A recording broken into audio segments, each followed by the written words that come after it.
করেছে আল্লাহ পাক তাদের জন্য জান্নাত রেখেছেন এবং তাদের জন্য বলছেন সাবিকু ইলা মাগফিরাতিম মির রাব্বিকুম ওয়া জান্নাতিন আরদুহা কাআরদিস সামাই ওয়াল আরদ উইদ্দাত লিল্লাযীনা আমানু বিল্লাহি ওয়া রাসূলিহি।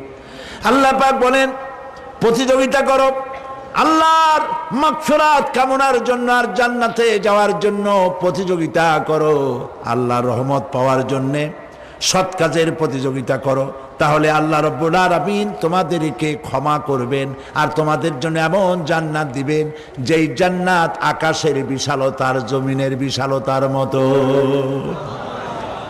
এই বিরাট জান্নাত তোমাদেরকে দিবেন। এই জান্নাত চিরস্থায়ী সুখ এবং শান্তির।